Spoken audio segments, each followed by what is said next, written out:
damn money. And welcome back to part 2 of the fix this week. Breaking news, since we just had the part 1. During the break there, I just received a text message from Barry Hall in regards to his boxing career. I'm not even going to say anything else. I'm just going to read this text message straight off my phone here. It reads, "Me, Barry Hall, want hit Sean McManus and win fight. I do this for boys. 1 Millor." And it's spelled M-I-L-L-L-O-R. I'm not even sure what he means there. I don't know whether he means $1 million or 1 Miller, like a stubby of Miller maybe he'll do it for. Either way, it seems like Barry's in. All we've got to do is ring up Megan McManus now and try and convince. The Spider was unsuccessful in convincing her to let him go on the players' trip, but maybe she might be in letting him tangle with Barry. Who else do you reckon we could chuck in the ring? Brock McLean. Brock McLean? He'd make a good punching bag. Well, that media savvy face. Yeah. I was just going to say we don't really want to damage Brock McLean too much, because I think he's actually going to be the face of the EFC. He's my prediction, the face of the EFC in 2010. Well, along with Kepler Bradley, he could jump in the ring. He's a bit of an animal. Old Kepler. Will Minson, he wouldn't mind jumping in and Kepler after the weekend in the reserves for the Rangers. I think he actually is going to give up on the whole pretty boy look. I think he's actually going to try and make it as a footballer. I wouldn't. So, Kepler or Brock McLean could be the face. Will Minson, maybe? Well, Cameron Ling won Most Beautiful Football Player of 2009. I'm putting one of those two guys up for 2010. They're going to have a crack anyway. Brock, hands down. Also, breaking news in regards to, while we're on the subject of the EFC Grand Final, it's been announced today that the Culture Club and David Bowie will be playing in the pre-game show. So, big news there for the EFC. Freaky old bastard, eh? They'd be good. We can put him in the room with Barry. David or Boy? Both of them. Let him double team him. 2-on-1 handicap match, David Bowie and Boy George against Barry Hall. I don't think Barry would mind. We'd probably just told him one of them is Sean McManus. He wouldn't know. Both better looking than Sean. Yeah. We could get Rove and get a blonde wig. It looks like Sean. He'd be right. He probably wouldn't want to hurt his little face for TV. Could get Strawny in there. I mean, it's no wonder that Sean's actually on radio and not on TV. You didn't get the looks of the family. Got the same bloody nose though. Goat. So, anyway. The Barry's up for it. Barry's up for it. He wants a stubby and Miller. Fuck it, we'll throw in a carton of Miller for him. Yeah, well.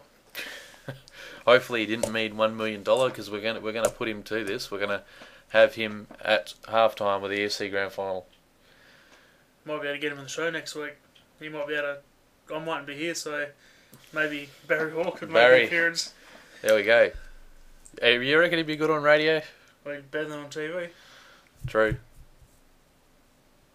So, what about Acker? You reckon he'd have a go? Teammates. They would be sparring partners up there in Cairns. Acker wouldn't do it. Acker would be too quick for him. Yeah, Acker might actually last the distance. We'd have to put back the second half. The players would be cold. We'll go to McManus. We'll stick with McManus. Yeah. McManus to fight Barry Hall in the big heavyweight. Well, we need a heavyweight, do we? Is there rules against... Oh, he's got a heavyweight head. We'll get him in. We'll put him in one of those sumo suits. He'll be right. And potentially, in case Sean McManus falls over on the way to the ring, Boy George, we'll just, during the pre-game show, you can have a warm-up. We'll just say, Barry, there you go, while they're performing. Boy George and the Culture Club and David Bowie just say, go run amok on him, Barry. Run amok all over him. Barry and Bowie. Boy will get excited. Barry, Bowie, boy. Big bad bustling Barry and Boy and Bowie.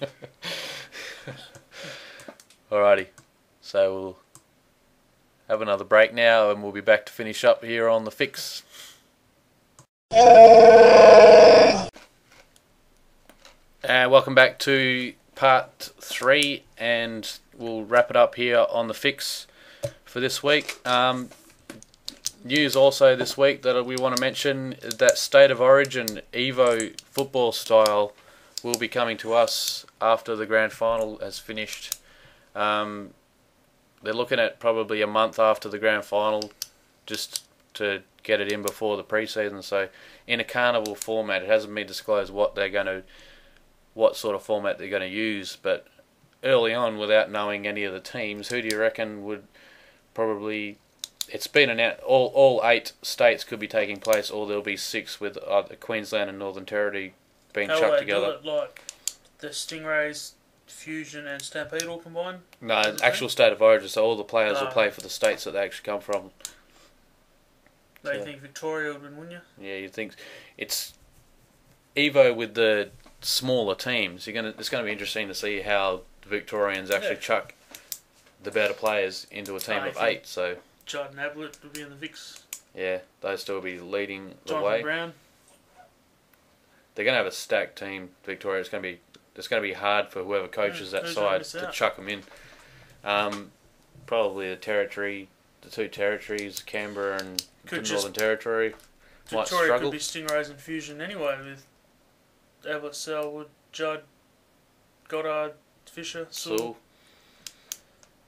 You're right there. Corey's WA. The Adelaide teams may be moving. Yeah, Corey will be one of the better players in the West Australian team.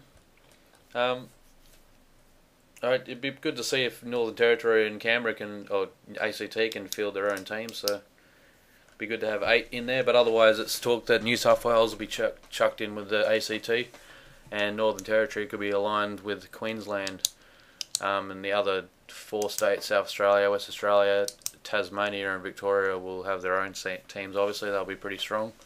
Well, 3 of them will. Tasmania will probably be in the middle tier, and then yeah, maybe even Tasmania could even, Queensland and New South Wales could even contend with Tasmania maybe. So basically, it'll be a 3-way race, but you'd think Victoria would win. But possibility of a pre-season fixture next year, Australia v Ireland. None of that international rules shit that used to go on in the old AFL. We're talking proper Evo football, playing with an oval ball, so that should be good to see. And proper punch-ups. Yep. No suspensions. Barry may even get a call up for that too. Let's get the Irish team into the half-time show. There you go. Bring them back. Although we do actually want to have an international next year, so we don't want to get them all too beat up.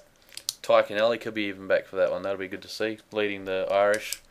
He's kicked an oval ball before, so that helps. Matty Clark. Colin Begley. Is Paddy Carlisle an Irishman? He'd have heritage, but yeah, maybe he might even be able to line up. Wonder if Mike Pike he's not an Australian, maybe he'll just get a gig with the Irish, maybe. Yeah. Might even have to make it an internationals versus Australian game. So there's 2 big announcements there, State of Origin and International Evo. So some interest over the off-season to keep everyone interested. Fuck the cricket, we're going all year round next year, 12 months, 100 games, brilliant. Alright, so we're going to try and get Barry Hall on the fix next week. Good chance to win a couple of games. We promised we were going to lay off the Hurricanes, but the coaches just had to mention it. Alright, we're going to have to wrap it up this week. Barry Hall may be here instead of the coach next week. We'll get hold of him. Alright, interesting to see. Alright, bang bang out. And the coach out. Keep those boards clicking.